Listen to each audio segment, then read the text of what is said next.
Halo teman-teman, jumpa lagi di podcast teman Sumaila. Saya Tecika. Podcast teman Sumaila kali ini kita bersama dengan narasumber seorang dokter yang ternyata melakukan pola makan rendah karbohidrat. Kenapa ya dokter aja milih pola makan rendah karbo? Yuk, kalau pengen tahu apa alasan dokter ini melakukan diet rendah karbo, tonton podcast teman Sumaila sampai selesai ya.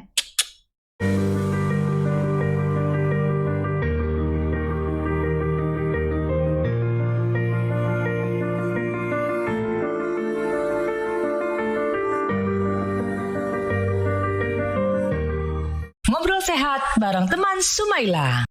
Video ini dipersembahkan oleh sumailagag.com, kue rendah karbo yang enak. Nah, ini dia dokternya, dokter kita, Dokter Wita Kartika ya. Apa kabar betul. dok? Assalamualaikum warahmatullahi wabarakatuh. Waalaikumsalam warahmatullahi wabarakatuh. Makasih ya dok sudah meluangkan waktunya kita todong nih untuk sharing tentang diet rendah karbo. Iya, jadi teman-teman dokter Wita ini masih bertugas ya dok ya, jadi spesialis penyakit dalam ya dok ya. Iya, betul. Iya.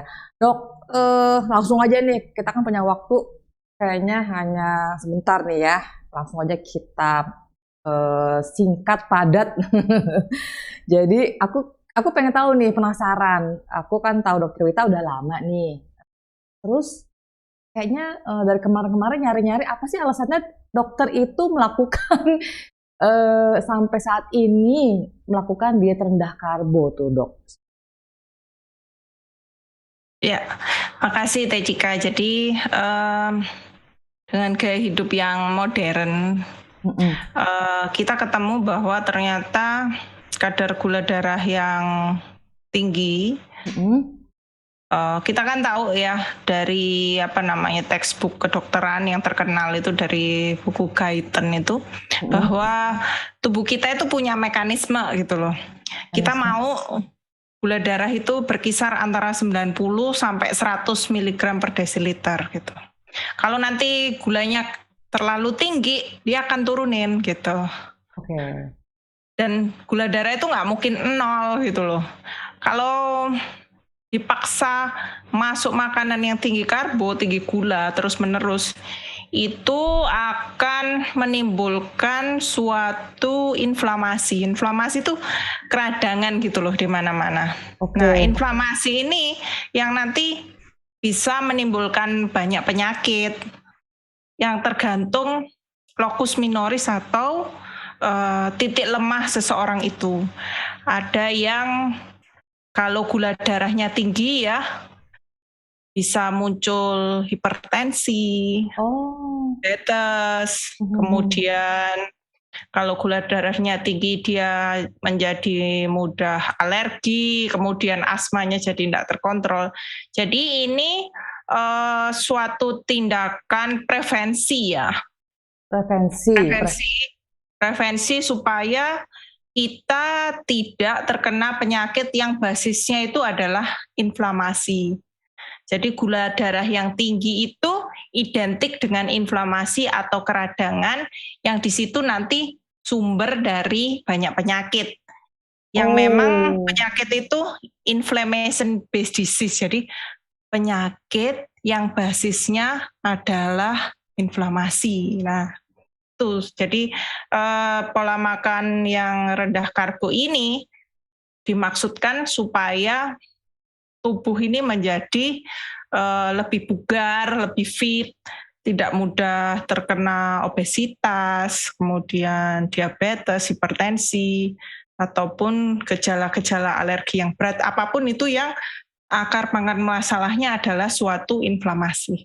Oh, karena inflamasi itu. Tapi dok, aku pengen tahu kenapa dokter pilih pola makan rendah karbo. Emang ada gejala inflamasi juga dok. Tapi sebelum dokter jawab, aku mau kasih lihat sponsor dulu yang lewat. Ntar ya dok.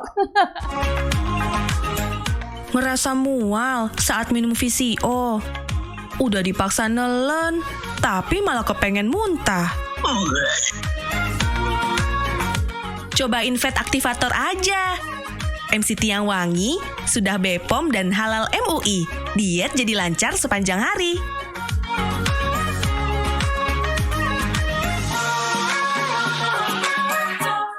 Fat Activator. Diet lancar tanpa mual.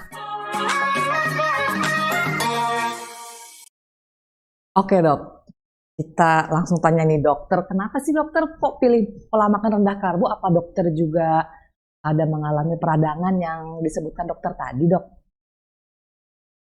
Ya sebenarnya sih tiap hari ya kita ini kan ketemu sama yang namanya situasi yang stressful ya.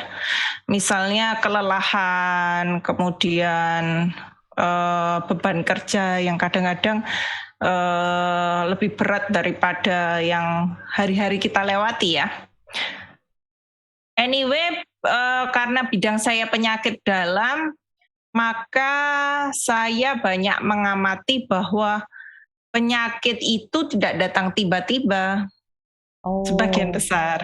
Jadi tidak datang tiba-tiba, tapi dia memunculkan suatu gejala yang menyapa jauh sebelum penyakit itu muncul. Oh ya? Misalnya tiba-tiba merasa kelelahan yang nggak berujung. Aku tuh nggak banyak kegiatan ini hari, kok aku kerasa capek banget, rasa nggak berenergi. Kemudian pundaku kok sakit ya, leherku kok sakit ya, tanganku kok sakit, lututku kok sakit. Itu kan karena mungkin profesi saya dokter penyakit dalam, jadi saya observe, mengamati bahwa ini nih ada satu yang nggak benar gitu. Jadi ini satu yang saya harus mulai berubah mulai saat ini. Jadi mulai most of us ya, sebagian besar dari kita mungkin mulai kerasa kok capek-capek terus, kok capek-capek mulu, kok susah fokus gitu, kok gampang lapar gitu, kayak gitu-gitu. Terus kok mulai nyeri sendi-sendi, ini kan satu yang nggak benar dan kita harus jujur pada diri sendiri bahwa ada sesuatu yang salah gitu loh. Ada yang nggak beres gitu ya? Ada yang nggak beres, dan itu ternyata sebenarnya sudah ada di textbook sebelumnya. Kalau memang gula darah itu tidak boleh dijaga, tidak boleh terlalu tinggi dan tidak boleh terlalu rendah, dan itu dalam situasi balance. Kalau kita kondisinya kurang tidur, makannya berantakan, otomatis kan stres, gula darah naik, maka itu akan memunculkan suatu penyakit. Jadi ini most of our diseases ya, yang ada di penyakit dalam itu nggak datang tiba-tiba, nggak tiba-tiba dia tiba-tiba kena heart attack gitu ya. Enggak, biasanya ada keluhan dulu, kok rasanya dada agak sering nyeri gitu, misalnya kok tensi agak tinggi belakangan, kok. Jadi aku pikir juga ya inilah kita harus jujur sama diri kita sendiri. Kalau memang sudah muncul gejala itu mesti ada yang kudu dikoreksi ya. Oke. Jadi sebetulnya dokter tuh setiap harinya ketemu dengan kasus-kasus yang seperti ini ya. Jadi adanya penyakit itu sebetulnya keluhan-keluhannya sebetulnya pasien-pasien udah mengalami sejak dulu ya, sejak lama, dan munculnya satu penyakit itu merupakan akumulasi ya gitu kan. Betul. Jadi biasanya mereka nggak akan datang di awal karena banyak yang meremehkan gitu loh, meremehkan kondisi-kondisi. Kok sering BAB-nya belakangan sering sulit gitu. Itu nggak langsung datang ke dokter dia dan tidak langsung mengkoreksi gaya hidupnya, tapi setelah kondisinya menjadi sangat berat ya, kemudian ketemu banyak penyakit, baru datang ke dokter. Nah dari situ kan kita kan bolak-balik retro menggali secara retrograde ya. Jadi pasien kita tanya, sebelumnya memang ada ini nyeri sendi kah? Iya dok, ada nyeri sendi, sering nyeri. Kamu sering begadang nggak? Iya dok, begadang, makannya berantakan, dikejar deadline, kayak gitu tuh. Terus konstipasi atau gangguan BAB gimana? Itu sering banget terus perutnya jadi kembung. Jadi kan memang kan ini kan satu gejala yang sudah lama ya dirasakan Iya. dan itu diabaikan dan dianggap ini kan bukan satu yang besar gitu, not a big deal gitu loh. Padahal kan itu udah satu gejala yang sudah menyapa berkali-kali ya. Oh, itu menurut dokter diakibatkan karena ketidakseimbangan kondisi badan ya, terutama perihal kadar gula darah ya dok ya? Iya, jadi gula darah itu tidak hanya ditentukan dengan apa yang kita makan saja, tapi juga dipengaruhi oleh faktor durasi tidur. Orang-orang yang tidurnya kurang, kadar gula darahnya biasanya susah dikendalikan. Kemudian faktor stres fisik atau psikis dan sedentary lifestyle ya. Sedentary lifestyle itu gaya hidup yang males-malesan, makan yang terus-menerus tanpa jeda itu menyebabkan kenaikan dari gula darah. Jadi tidak melulu soal makanan aja, tapi ada masalah gaya hidup ya dok ya. Stres fisik maupun psikis, soal exercise, soal pola tidur itu juga mempengaruhi saya pikir. Iya, jadi sebetulnya itu dialami oleh kita semua sih ya. Kita semua mengalami hal itu betul. tanpa disadari bahkan ya, apalagi kondisi sekarang ini. Dan kita semua nggak menyadari kalau betul ya kata dokter, aku setuju ya. Jadi bukan cuma dari makanan ya, tapi dari gaya hidup kita, dari kurang tidur, dari stres, kemudian dari yang nggak pernah gerak ya, apalagi yang kayak sekarang kan zaman-zaman orang pada mager kan, kamu rebahan semua dong. Ya, betul. Jadi itu salah satu alasannya dokter melihat kondisi pasien-pasien dan kondisi lingkungan, situasi kondisi terkini, makanya ikut pola makan rendah karbo ya dok ya. Ya betul. Iya. Terus kalau pengen tahu boleh diinformasikan nggak ke aku nih dok, rendah karbo itu serendah apa sih dok? Ya, jadi tantangan di dunia kedokteran adalah menunjukkan dosis dari makanan. Oh, kirain dosis dosis makanan. Oke. Jadi ini yang luput di dunia kedokteran. Kalau misalnya ada dokter ditanya ya, dok, makanan itu yang gimana sih? Iya. Oh ya itu ya jangan makan berlebihan, makan secukupnya saja. Secukupnya itu seberapa gitu. Abu-abu kan kita ya. Tahu ya. Abu-abu. Gitu.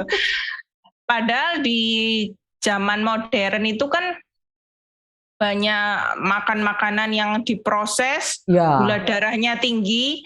Misalnya mau dibilang jangan berlebihan itu jadi bias gitu ya. Jadi sebaiknya memang dipilih makanan-makanan yang indeks glikemiknya rendah. Jadi yang indeks glikemiknya tidak tinggi.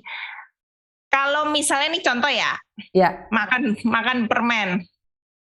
Permen itu kan volumenya kecil banget. Nggak berlebihan makannya 1 biji aja. Tapi kan permen itu kan indeks glikemiknya tinggi banget gitu. Jadi kalau makan permen itu secara fisiologis berbahaya karena dia akan menyebabkan kenaikan gula darah mendadak, kemudian menyebabkan kelenjar pankreas menjadi kerepotan untuk menurunkan gula darah gitu. Jadi memang harus dipilih makanan-makanan yang indeks glikemiknya rendah. Seperti apa ya? Real food ya, kan bisa makan daging, ikan, ayam, telur atau sayur-sayuran ya. Kalau yang indeks glikemiknya tinggi kan sudah jelas ya, kayak model tepung-tepungan, tepung terigu, kemudian permen, semacam itu. Oh, jadi benar nggak nih dok? Tolong koreksi ya. Jadi indeks glikemik adalah angka yang nunjukin seberapa cepat makanan itu berubah jadi gula. Betul ya? Oke, jadi itu perlu kira-kira nanti teman-teman perlu carinya di mana? Di Google ada kali ya dok ya? Ya, jadi kalau semakin tinggi indeks glikemik, maka kenaikan gula darah itu menjadi semakin cepat. Jadi indeks glikemik itu semakin tinggi indeks glikemiknya, kenaikan gula darah itu menjadi semakin cepat. Jadi kalau sebenarnya kalau orang mau mau membantah sekali lagi ya, kalau makan satu permen wae mah dok nggak bisa bikin kita jadi diabetes. Betul, tapi kalau makannya itu konsisten ya, Iya. setiap hari makan 5 biji permen, ya kira-kira akan menimbulkan masalah di kemudian hari. Jadi karena kita ini hidup di lingkungan modern ya, aturan dosis sepertiga lambung yang 300 cc itu dalam kaidah proses food itu menjadi konteksnya adalah indeks glikemik. Oke. Kalau di zaman dulu aturannya ikut aturan volume, sepertiga lambung kan kira-kira 300 cc tuh. Kalau di real food mau makan ikan 300 cc, mau makan ayam 300 cc, mau makan sayur 300 cc nggak bisa bikin diabetes. Tapi kalau 300 cc itu bentuknya adalah permen, maka dia akan menimbulkan masalah. So, mentafsirkan tidak berlebihan itu kalau kaidahnya proses food, kita bergeser dari volume ke indeks glikemik gitu. Oke, keren. Oh, jadi yang dimaksud dengan rendah karbo di sini adalah makanan yang indeks glikemiknya rendah ya. Yes. Oke, pokoknya semua makanan yang kandung IG-nya rendah itu digolongkan kepada rendah karbohidrat ya dok ya. Oke, terus dok, menurut dokter apa sih kelebihan dari diet rendah karbo ini? Ya pada prinsipnya sih diet rendah karbo ini kan karena kita menjumpai lingkungan kita yang banjir karbo ya. Ya. Karena lingkungannya yang sudah demikian tidak sehat, ya memang ini sebagai salah satu upaya prevensi supaya kadar gula darah kita nggak naik berlebihan ya.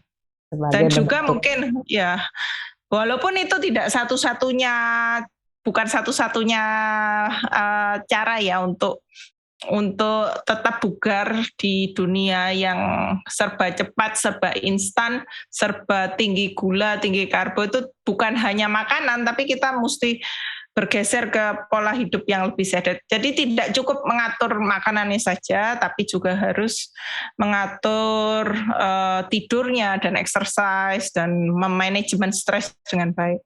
Oh, itu secara holistiknya ya, dokter ya? Oke. Berarti itu dia tadi kelebihan dari diet karbo itu untuk sebagai pencegahan teman-teman di situasi kondisi yang sekarang ini yang sangat banyak saturated sugar. Lingkungan yang dikelilingi oleh banyak sekali karbo dan gula ya. Kemudian dokter kan udah lama melakukan pola makan rendah karbo ini. Ada nggak yang dokter rasakan manfaatnya selama ini buat dokter? Iya, kalau makan makanan yang rendah karbo itu jadi bisa lebih fokus ya. Lebih fokus, kemudian nggak gampang sakit. Terus keluhan seperti nyeri-nyeri sendi, gampang pegel itu jadi berkurang ya. Kalau hilang sama sekali sih kayaknya enggak ya, tapi berkurang secara signifikan. Karena kita kan tiap-tiap hari kan tidak dalam kondisi steady state ya. Sometimes kan kita dalam kondisi kurang tidur. Kadang-kadang kita dalam kondisi beban kerja yang lebih tinggi dari hari-hari biasanya. Tapi ya it helps a lot ya, sangat membantu. Oke, terima kasih dok jawabannya. Terus dok, ada pertanyaan lagi nih. Kira-kira diet rendah karbo ini, kalau dokter nih akan menyarankan untuk pasien-pasien yang mengalami kondisi apa dok? Apakah ini aman juga dilakukan oleh kita semua nih dok?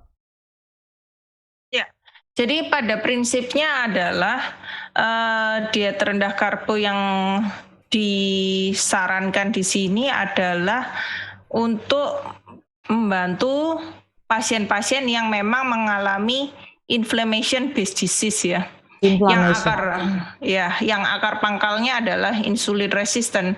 Misalnya pasien-pasien dengan obesitas, pasien-pasien dengan hipertensi, diabetes mellitus, kemudian pasien dengan alergi, pasien dengan autoimun. Jadi mengambil manfaat dari makan makanan yang low karbo yang pada umumnya bisa didapatkan dari real food ya, makanan betulan gitu, makanan real gitu, bukan makanan yang sudah mengalami pemrosesan. Kalau makan ikan makan ikan aja, jangan makan bakso ikan. Kalau mau makan daging ya makan daging aja, jangan makan bakso daging kayak gitu-gitu. Jadi kalau semakin dia melewati banyak pemrosesan, maka indeks glikemiknya semakin tinggi. Kalau indeks glikemiknya semakin tinggi, kenaikan gula darah menjadi semakin cepat, dan itu menimbulkan inflamasi atau keradangan di seluruh tubuh yang pada akhirnya nanti pasien akan mengalami kondisi-kondisi yang memang hipertensi, diabetes, dan lain sebagainya. Sometimes orang itu lupa ya, mengira bahwa dengan minum obat-obatan, misalnya hipertensi, udahlah nggak usah ngatur-ngatur makanan segala, nggak usah ngatur-ngatur tidur, kan ada obat anti hipertensi. Ya kalau sekarang misalnya minum satu obat anti hipertensi, kalau lifestyle-nya amburadul, berantakan, besok-besok nanti akan perlu 2 obat anti hipertensi, lama-lama dia butuh 3 obat anti hipertensi, seperti itu.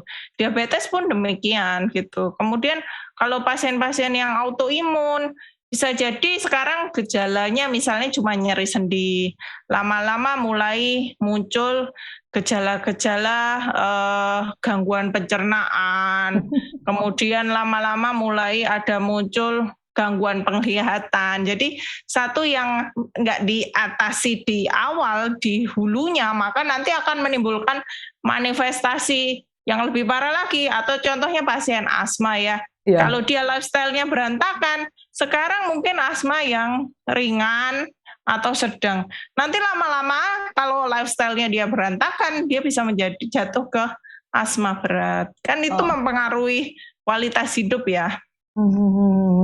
Ya, jadi sebetulnya para dokter itu, para tenaga kesehatan itu ya hanya membantu. Tapi kalau pasiennya sendiri tidak memperbaiki gaya hidupnya, ya sama aja ya. Jadi tidak akan ada perbaikan ya. Justru kita harus sama-sama nih antara dokter dan pasiennya juga sama-sama memahami gimana caranya memperbaiki kesehatan itu ya. Dari pihak dokter sudah membantu, ya pasiennya juga harus merubah gitu kan ya, gaya hidupnya, pola makannya.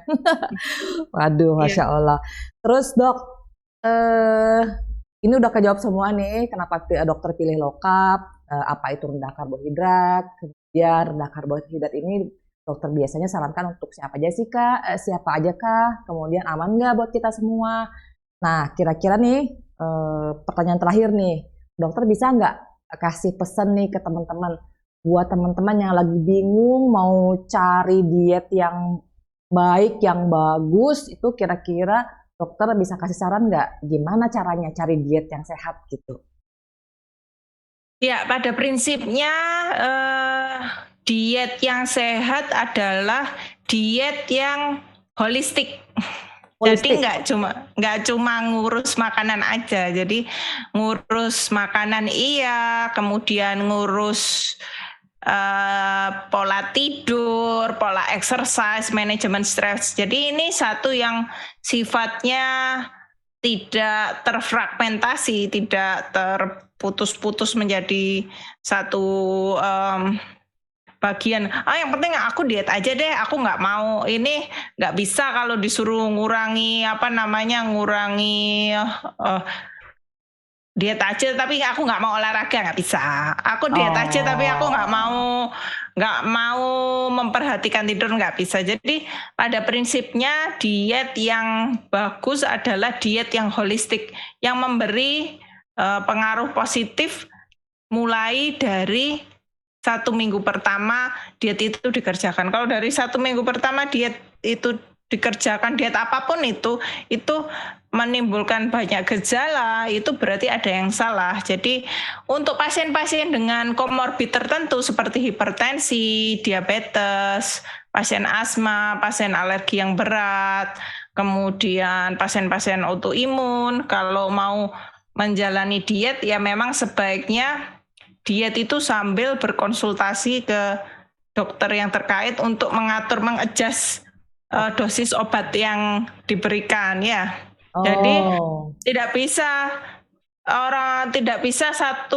ada satu diet yang memang cocok untuk semua orang, itu sih nggak bisa. Jadi karena orang itu kan background-nya beda-beda ya. Ada yang langsung sekarang juga disuruh diet, sekarang juga nurut.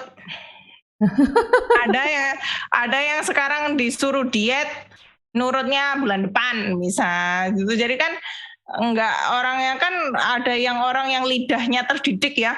Aku nggak bisa kalau nggak makan roti misalnya kayak gitu kan, beda sama orang yang kalau aku mah sudah suruh berhenti makan donat ya enteng, nggak apa-apa, nggak masalah. Kan ada orang yang aku tetap kudu makan donat, dok ini gimana lah. Orang-orang gitu tuh kadang-kadang butuh art ya, mungkin bisa dipilihkan tepung-tepung yang memang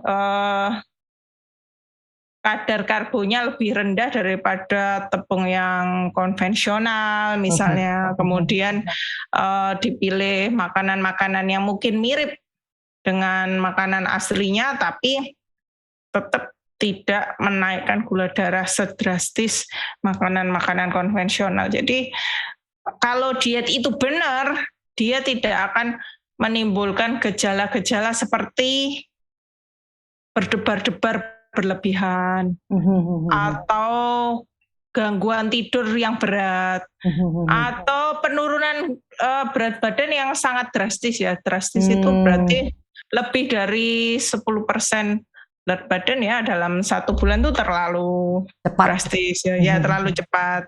Ada yang bisa langsung oke deh, aku mulai mengurangi jam makanku. Jadi aku makan jam sekian sampai jam sekian, misalnya intermittent fasting.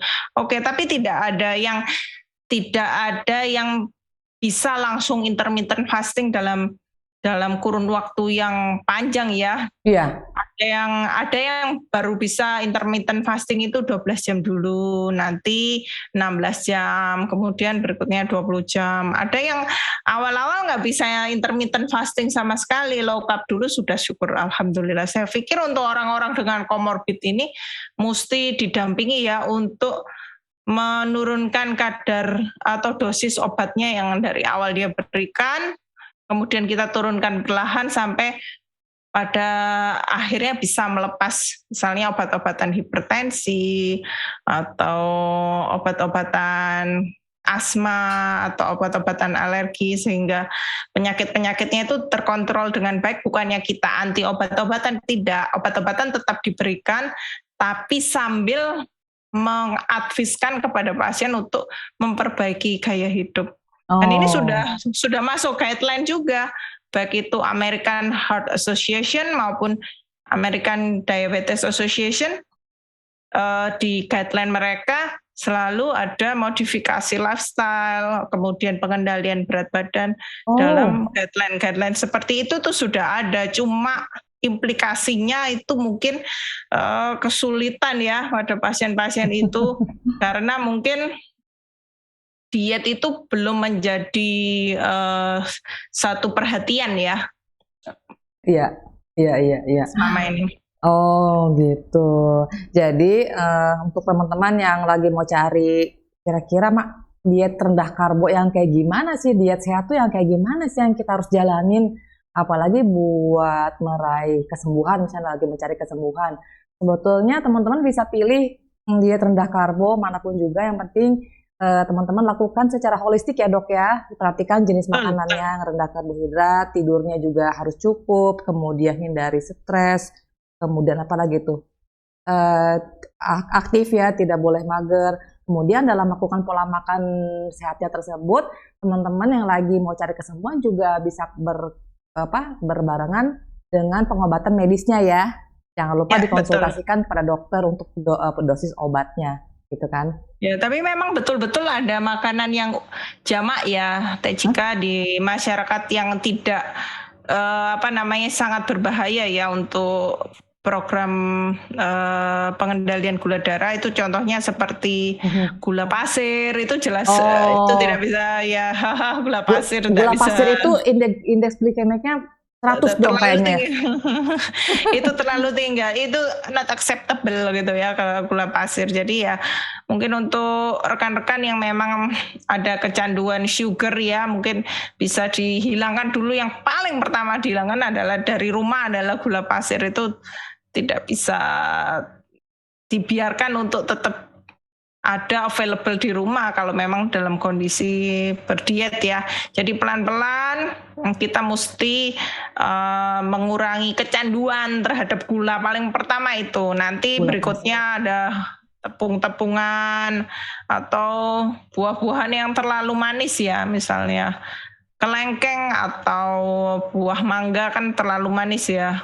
Kalau dulu mungkin tidak timbul masalah karena aktivitas fisik sedemikian tingginya.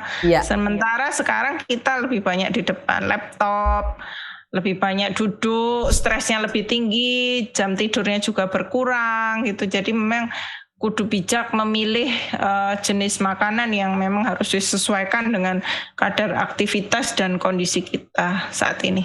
Oke. Yang pertama jadi yang perlu teman-teman hindari, bukan kurangin lagi ya, hindari itu gula pasir. Kemudian itu not acceptable. Not acceptable. Kemudian tepung-tepungan, maksudnya adalah makanan olahan terbuat dari tepung terigu ya. Ya. Kemudian buah-buahan manis, buah-buahan yang kandungan gulanya sangat tinggi kayak kelengkeng. Kemudian apa tadi dokter bilang? Pisang. Mangga, pisang barangkali kalau untuk orang-orang yang memang dalam kondisi sedentary lifestyle ya, gitu. Oke, ya.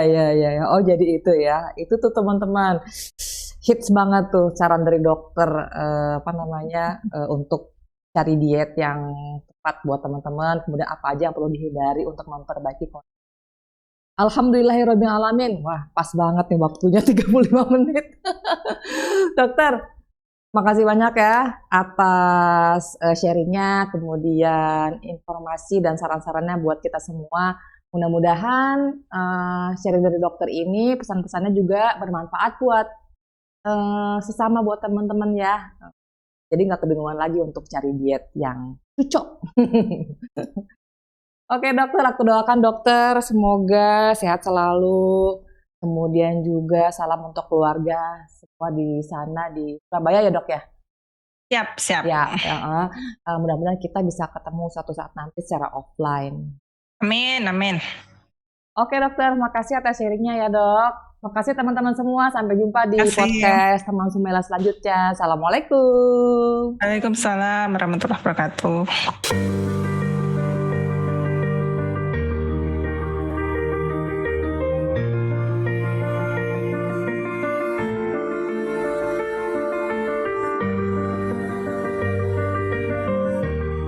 Ngobrol sehat bareng teman Sumaila. Video ini dipersembahkan oleh sumailagag.com, kue rendah karbo yang enak.